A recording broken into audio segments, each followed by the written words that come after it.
podcast. My name is Natasha Collins and I am the founder of NC Real Estate, which includes its members club for landlords and property investors to come and build profitable property portfolios that completely align with their goals.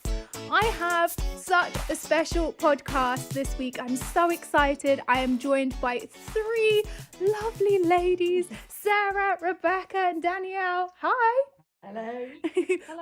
We're going to go through one by one and I'll get them to introduce you. You will have already met Sara and Danielle from previous podcasts, but I wanted them to come back. And Rebecca, it's so lovely to have you as well. So Sara, I'll start with you. Great. Well, I'm Sara Cameron. I'm a commercial property surveyor. I work in the public sector. I've been a surveyor for 20 years and in the last 18 months to 2 years I've been involved with RICS Governing Council, which has been a brilliant experience, one of the most collaborative working experiences of my life. And I'm cut my arm off, I say RICS right through. Great. Yeah. Rebecca?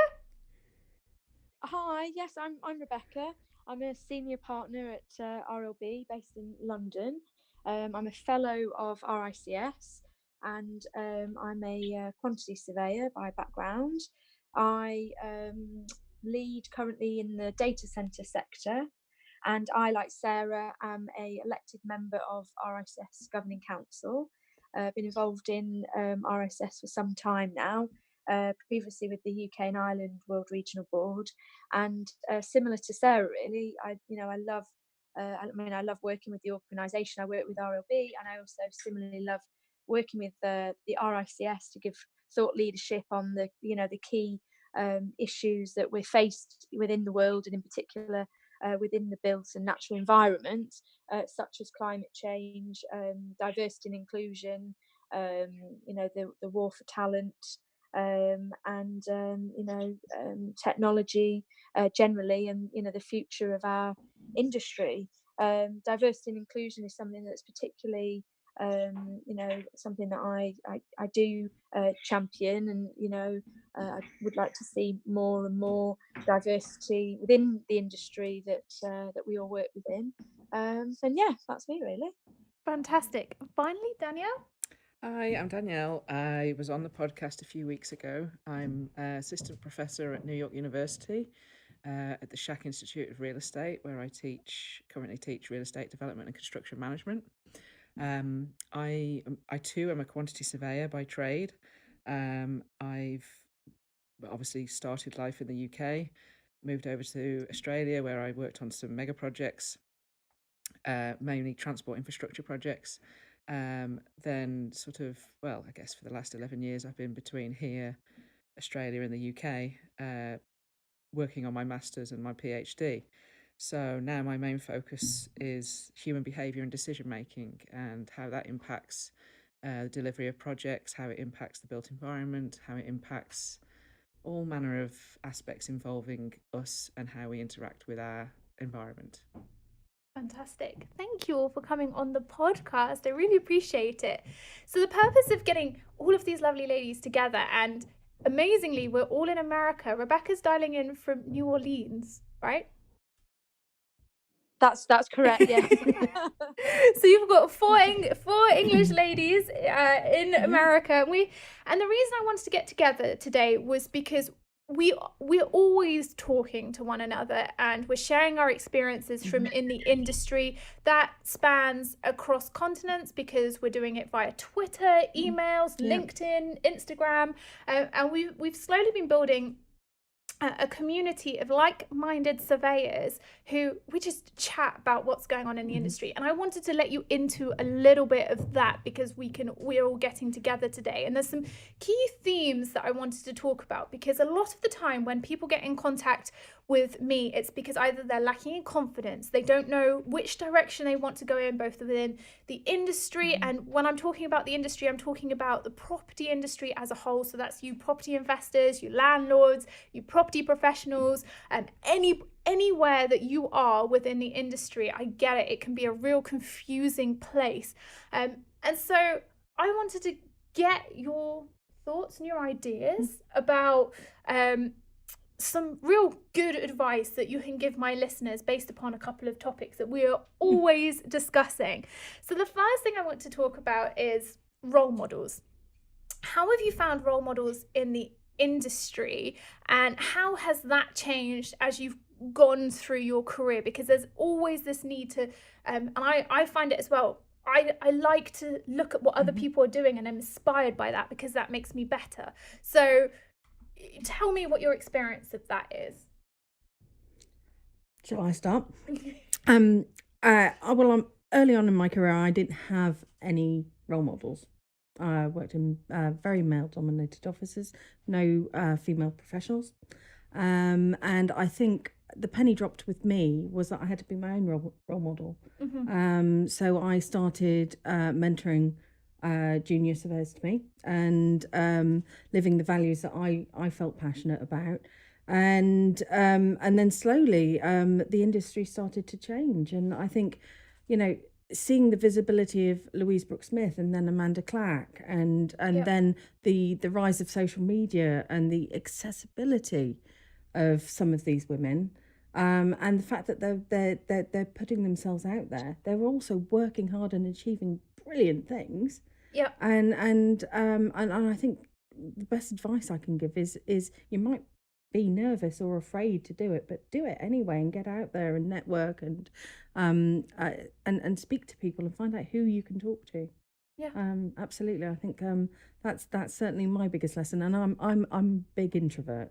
I don't put myself out there, and I kept on saying over the last 4 days at Governing Council that I'm happy to take part in all of those discussions and give my input and move the conversation on, but I didn't want to stand up and present back to the team. Wow, okay. Because it's just not me. I'm very much a team player and a collaborator. And there are people out there that I'm in awe of, and Rebecca's one of them. Because I'll start the love in here, because absolutely my time on Governing Council, I went straight to Governing Council. I didn't do the hard work of working through the Matrix Board and then UK and Ireland Board and on to Governing Council. I went straight for Governing Council. So I think I got the timing right. But there are some inspirational women on Governing Council.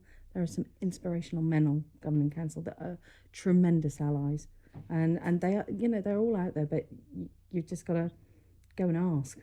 Yeah. Can we back up slightly? Can you explain Governing Council to anybody that's listening? Because not everybody is RACS. So. Right. Well, the professional body has a royal charter, and the board of governors for the institution is Governing Council, and then it's directed down to management boards and regulatory boards and things like that. So basically, we meet twice a year to one to set strategy for the coming years, and one to do oversight and some assurance work. So it's a great team of people. They're either appointed through world regional boards or elected, like Rebecca and I.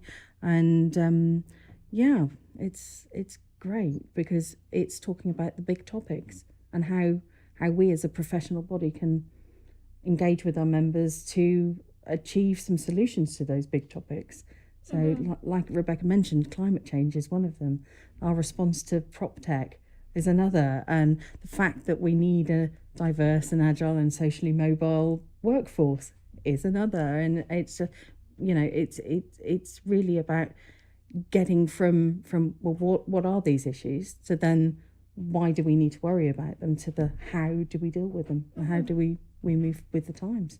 So essentially you're starting at the top and you're thinking about what we need to put in place to be able to do that? Yeah, it's future-proofing the profession. Yeah. Fantastic.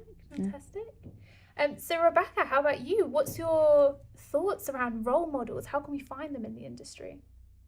Yeah, and I think probably just building on what Sarah's just said there, actually, I think that, I think it's not about just, you mentioned the word ally, and I think that's that's a really key word, actually, because there are so many inspirational females in the industry, but there are also so many male inspirational role models that that are allies. And Sean Tompkins is one of those. He's the CEO Absolutely. of RICS, and himself and Gillian Charlesworth, again of RICS, soon to be BRE. Gillian is a fantastic role model. She's about to commence her term as CEO of BRE, and between Sean and Gillian, they've really pressed forward with the diversity and inclusion agenda, and really sort of trailblazed that within our industry, and been involved in the Women of the Future Awards with Pinky, and the Women of the Future in Asia Awards as well. And I think it is about, as Sarah said, just having the confidence to maybe touch base with people. I think social media's a great forum, because actually now you can follow anybody on Twitter and reach out to them, and I think those true allies within the industry would be more than happy for people out there to reach out to them, whether it's for advice or mentoring. I think mentoring is a key role here, for those people in the industry that have been through experiences. And Sarah mentioned there in terms of confidence around sort of public speaking. I think you're great at public speaking, Sarah, by the way, and hence the delivery you've just given us there is well, thank you. It's fun. Sorry to interrupt you. It's funny. I was just regaling my appalling vox pop for the governing council changes that I was asked to do. I don't feel very confident about it, but there we go. Imposter syndrome striking again. Oh yes, I think we need to come back to imposter syndrome. We definitely need to have a conversation about that as well. So Danielle, how about you? Role models. What's it for you? So I guess my experience with role models has been an interesting one, because when I started in my career, I started working for subs. I was the only woman in my company, and I worked for a variety of companies until I got to Australia. So it wasn't until I got to Australia that I actually stopped working on site and was actually working with other women. But up until that point, I remember reading a very, very small advert in an RICS magazine very early on in my career, looking for construction ambassadors. And I thought, well, I love what I do so much that I'm going to put my name forward. I was still like in my first year of my career, I think. So I can't remember. There was an education board in the UK that sort of developed this idea for construction ambassadors. And in fact, one of the guys that's on the governing council, John Lever, he actually did the training for it to get us all prepared to go out and be ambassadors. But I was actually involved in other events that involved going out and speaking to not just young women, but just students at all ages, like I said, I think in the previous podcast, from children from the ages of 8 up to sort of sixth form and heading off to university, in various different sort of forums of activities and what have you. And it was by going out there and me just wanting to tell everybody how amazing the construction industry was, that I was meeting other people that would be starting to become role models for me. So I was looking at other people that were also putting themselves out there like I was, and going, wow, what they're doing is amazing. I want to be like that, So I wasn't actively going out looking for role models, but it wasn't till, and I'm a very reflective person, so it wasn't till I was taking that step back and thinking, well, what did I learn from that person today, or what did I learn from that person at the same event that I can use moving forward? I think, as with many people I know in the industry, a lot of my early sort of actual day jobs, I found myself going from one job to the next, just going, well, what I've learned from that job is how not to do it moving forward. Yeah. So it wasn't until I sort of went over to Australia and realised how significant the skills were that I'd learned in the UK were, because they just weren't used in Australia at the time, as to how important it was to have a role model, to be that person, waving that QS flag over there saying, this is what we do. You might see other people doing it under the name of QS, but that's not what they're doing, might not necessarily be the right way of doing it. But getting out there with the RICS and really sort of promoting quantity surveying and the institution as a way of putting all those standards out there. Again, that was how I was aligning myself with the people who have the similar values.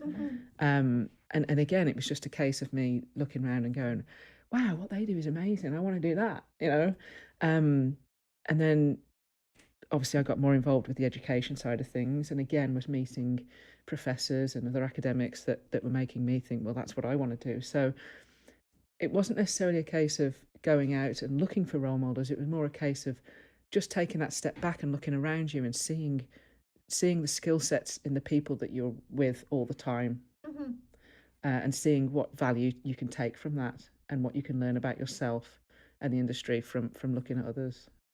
Yeah, this is an interesting conversation. So we're saying actually we've had to find our role models. We've almost had to put ourselves out there and go, okay, I'm here. Yeah. I need to follow somebody, and I very much did that as well. I was constantly looking for people to follow, and I'd put myself in a situation, then look around and be like, oh, these people are on board with what I'm doing too. I want to see what they're doing so that I'm not so on my own.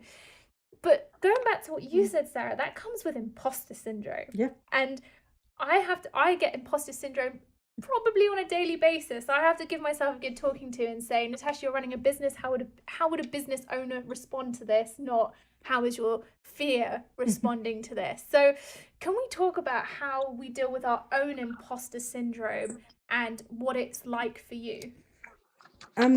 Well, for me, I keep Carrie Fisher's words in my head. It's okay to be afraid, but do it anyway. Just get up and do it anyway. Yeah, I'm plagued by my own self-doubt with everything that I do. I never feel good enough, and I work myself really hard. I was saying to Danielle on the way here that my boss pulled me aside once and told me that bronze or silver service was good enough. It's not for me. And because I want to get it right first time. I don't want to have to go back and redo the work. I don't want to fail.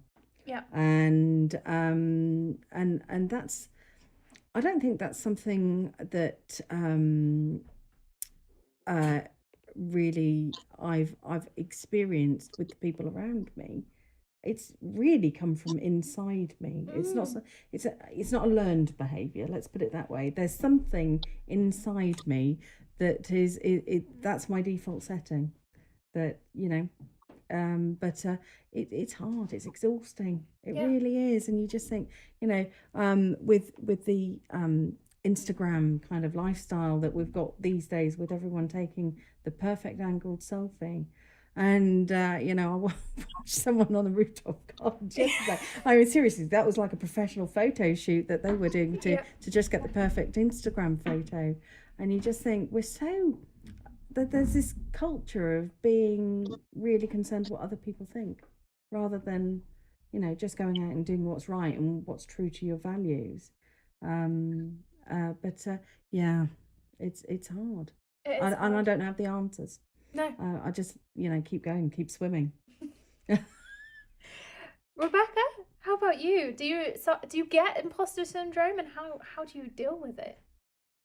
I think, me personally, probably I've lived a life being my own worst enemy, just probably having high expectations of myself, and, wanting everything to be perfect and me to be perfect, and working really hard, etc. But I suppose over the last few years, mainly through coaching, actually, I have, and you mentioned it yourself, Sarah, about values.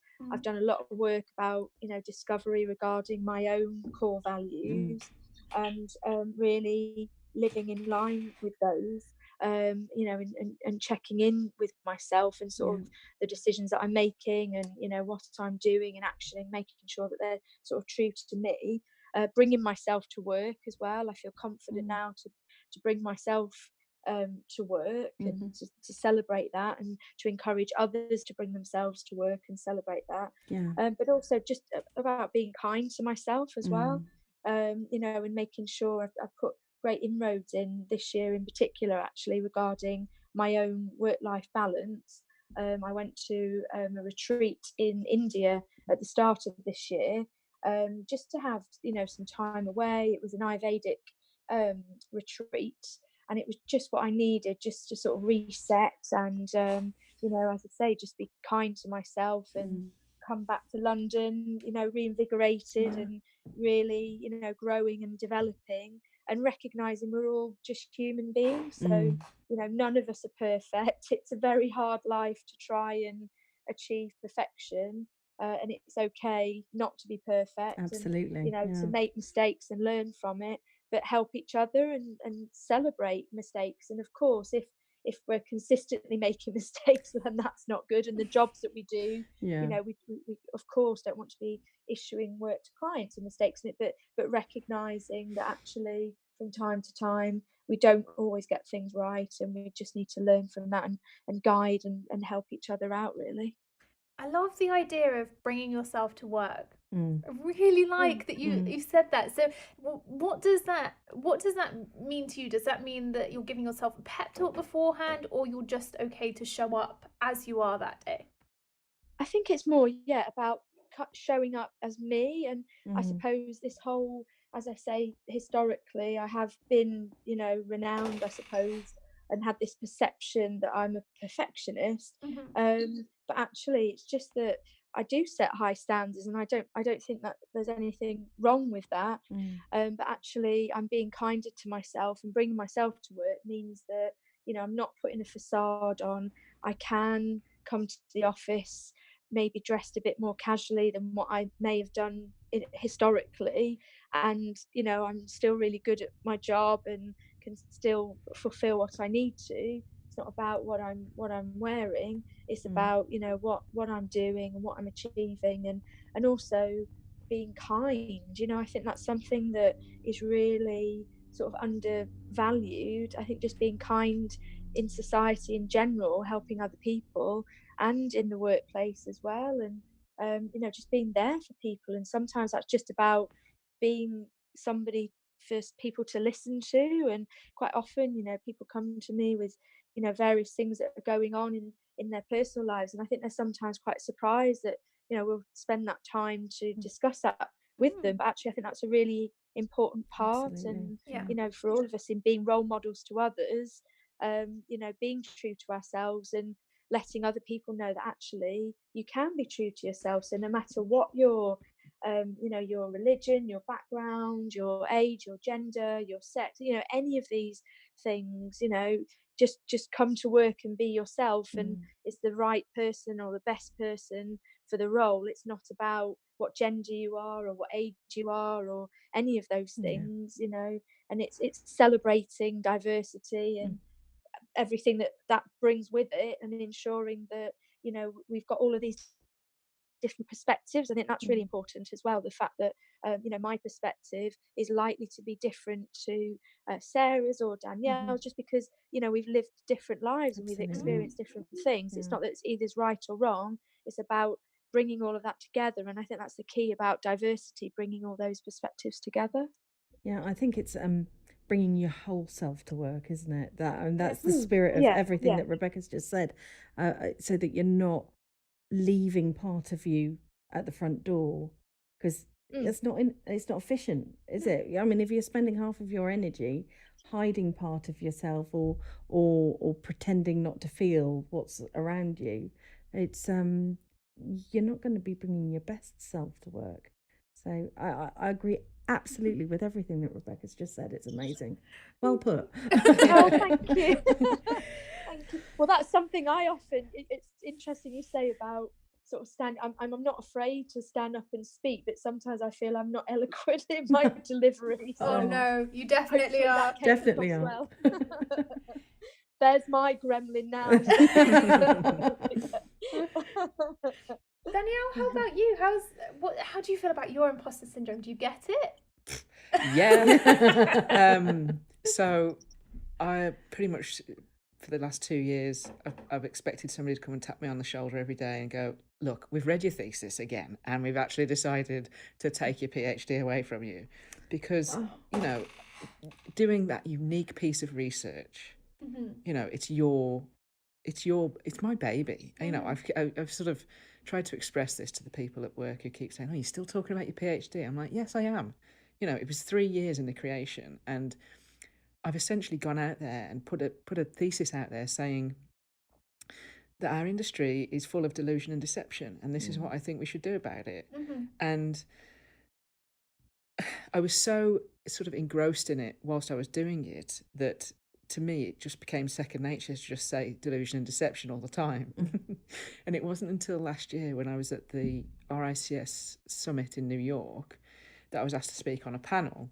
And I was really quite nervous because I was on with like the event sponsor and various others talking about artificial intelligence and various other changes and disruptions. But as I started to feel more comfortable and get into it, I started batting around the words delusion and deception like everybody else had been talking about them as much for the last 3 years as I had. And the faces on the people in the room were just like, whoa. and you know, I was very conscious of it at the time, thinking, rein it in, Dan, rein it in. Not everybody's as used to these words as you are, and they're quite strong terms to use. But it wasn't until after the event when I actually had quite a few members come to me and say, cool, that was refreshing to hear somebody speak in such an honest and open way about, you know, industry. I mean, especially, one of the things I don't think about is the fact that I am still a young female professor, British professor, that's sitting in front of this room in New York going, oh yeah, we're all deluded and we're all bound for deception, and you know.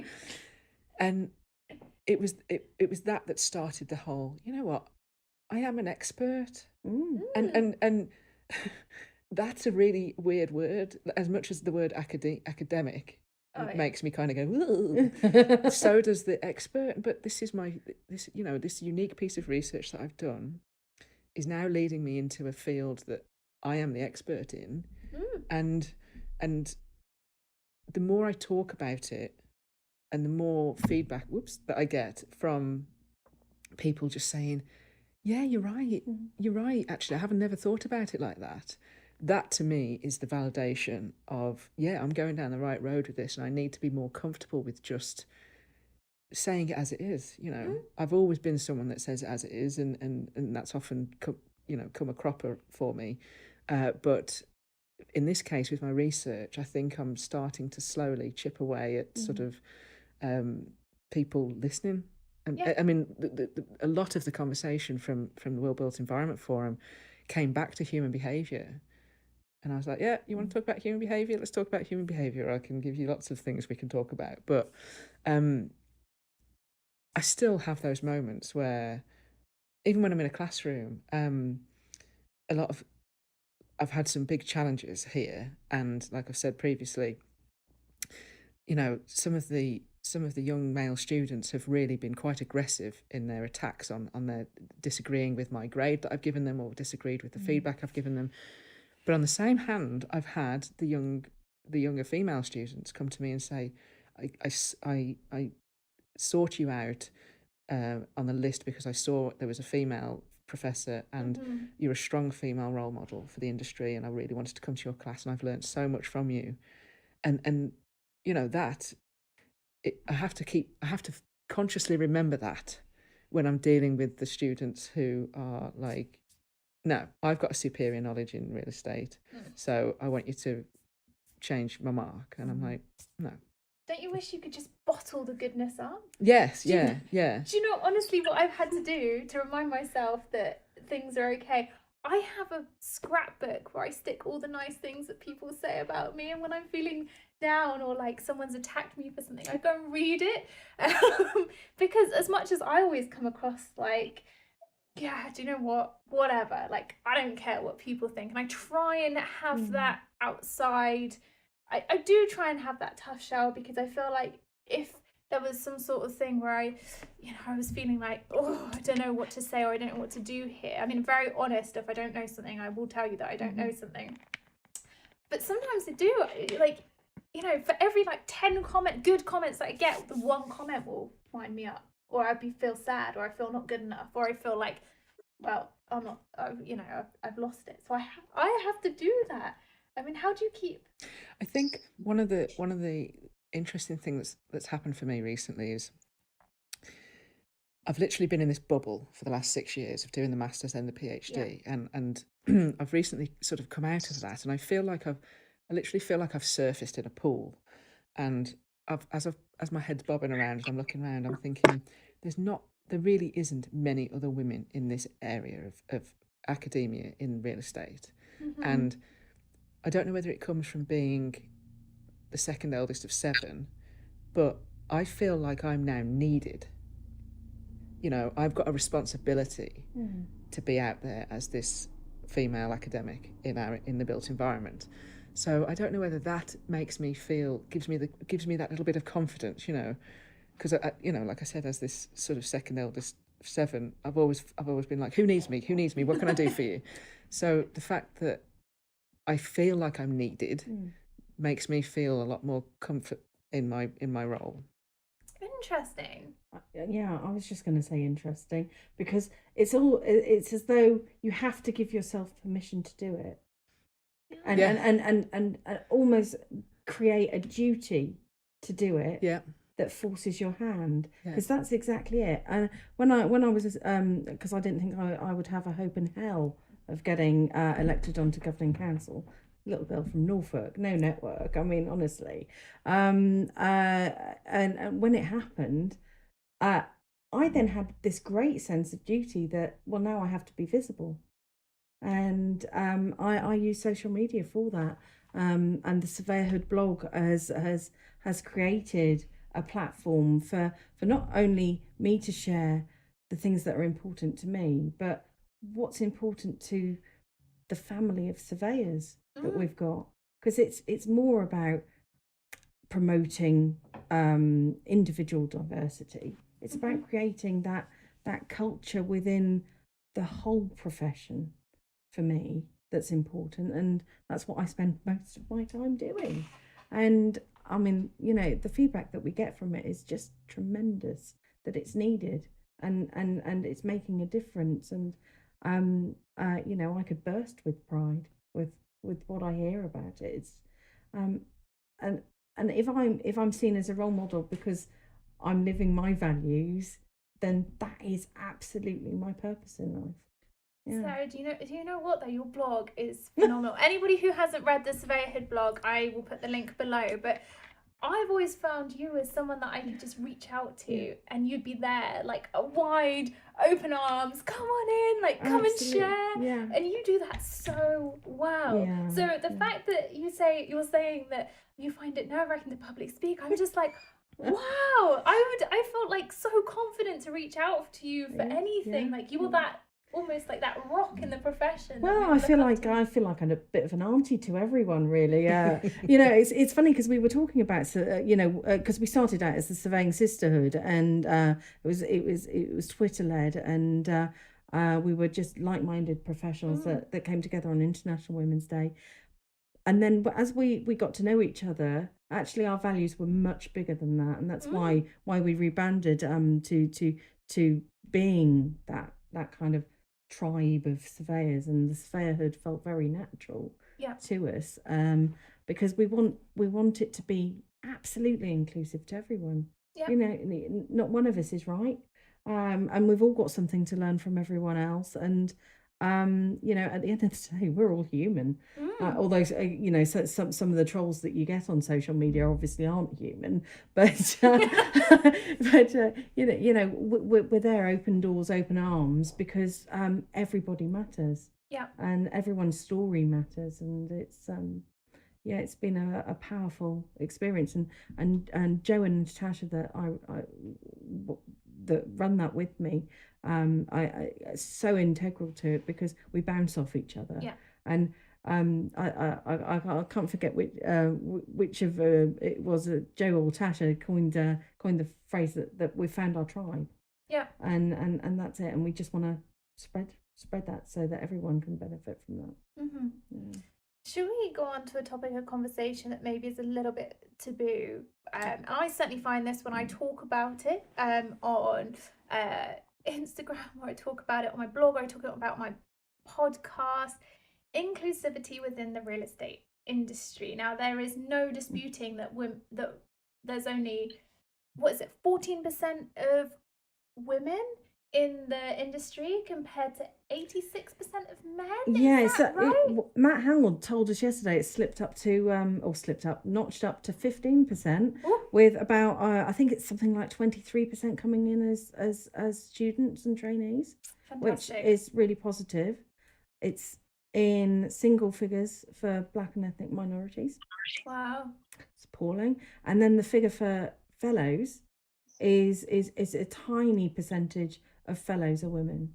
Wow. Yeah. And I see that within my Facebook group as well, where it's I think it's 34% women to that larger percent of men. And every time I start talking about this disparity, I know that I do lose followers and people do switch off from me, but I think it's really important that we talk about it, because I'm always asked to go and represent women or talk about how more females can get into the industry or how we can be more diverse. And I think to start off with, just standing up and talking and being a woman in the industry is fantastic.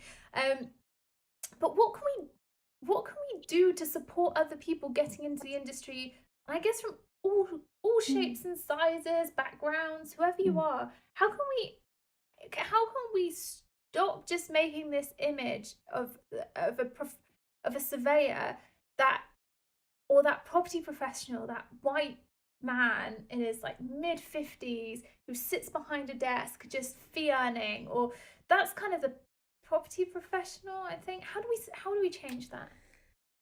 I think it's sort of connecting in that this isn't just about gender. It's when you kind of alluded to it, that it's more widely diversity. And you mentioned ethnic minorities and BAME, and even when we look at the statistics in terms of those with disabilities, and I think that actually it's how we started this conversation. Actually, it is about role models. And I think there's some really simple things that all of us can do. Simple things such as just making sure that we're aware of it. I think there's so much awareness. I'd like to think most people in the industry are aware of it, but I think there's an awareness piece. I think there's a piece around unconscious bias, and firms ensuring that all of their employees undertake training in that regard, because we all have an unconscious bias. Of course we do. We've all had a different upbringing and different experiences.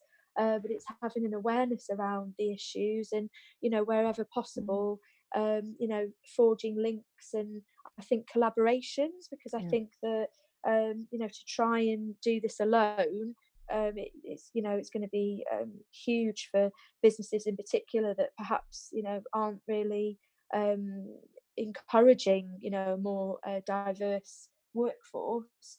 And I think it is about those role models, and people see other people and aspire to be like them. Like I mentioned about Gillian earlier, her role in the BRE, from a gender perspective, that's huge, that's massive. And Amanda Clack, she's made huge inroads within our industry, but she's done that, and they've both done that with their male allies, and working together, and sort of recognise that there is an issue, but it's about working together to solve this. And I think a lot of it is about training and awareness and development, collaborations, and doing everything we possibly can to make sure, for example, on interview panels within firms, that it's as diverse and representative. Really, we want to be representative of the communities that we work within. Absolutely. And in some cases, those communities might be that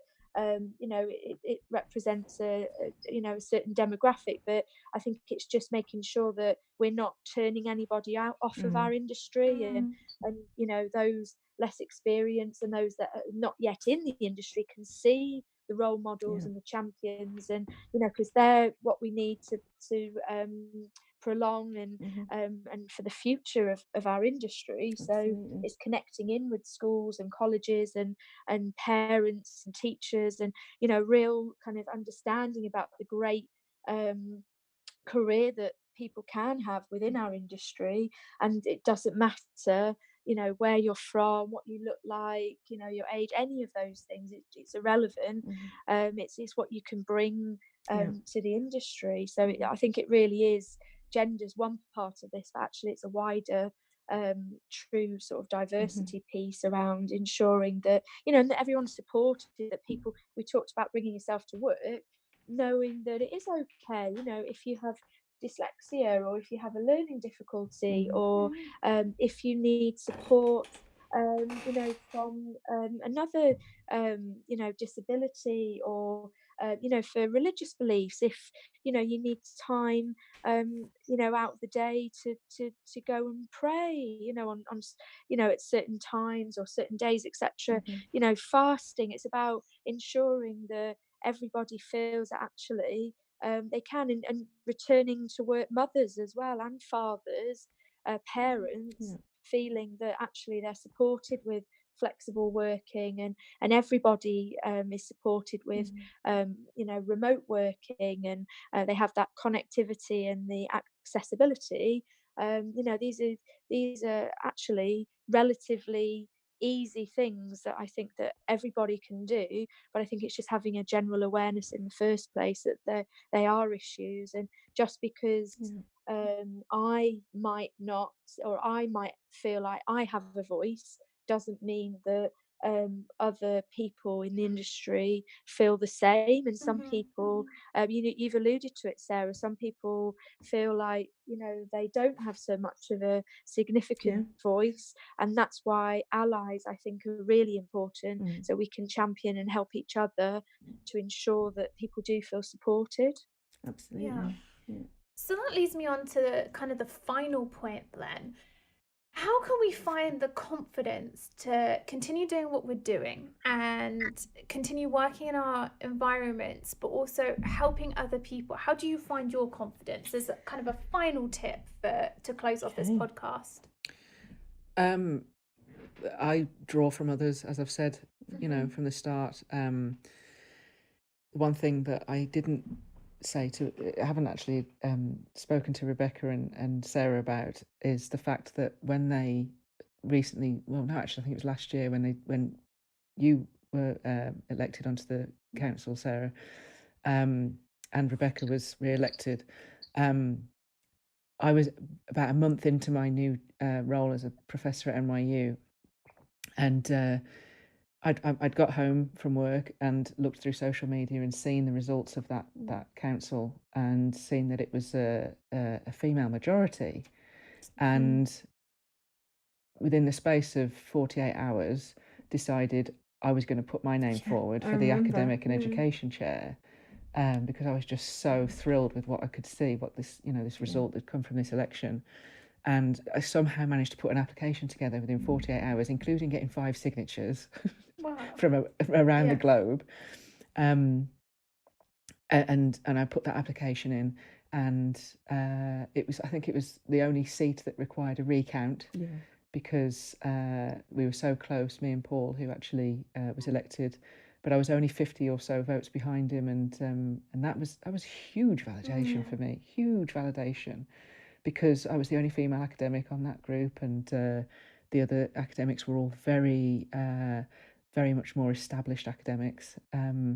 So yeah, that you know, and I've never actually told Rebecca and Sarah the impact that they're, because I think Rebecca was actually the highest vote. She received the most votes, didn't she? Yeah, and inspirational. Yeah, and obviously I watched Sarah's whole campaign through social media, and you weren't to know that I was just sitting in Brooklyn at the time, just watching all this thing play out, and that's what inspired me to put my name forward. So thank you both. Oh, thank you. That's Yeah, amazing thank to you, hear. yeah. What wonderful words. Thank you. Rebecca, what gives you confidence, and what tip could you give?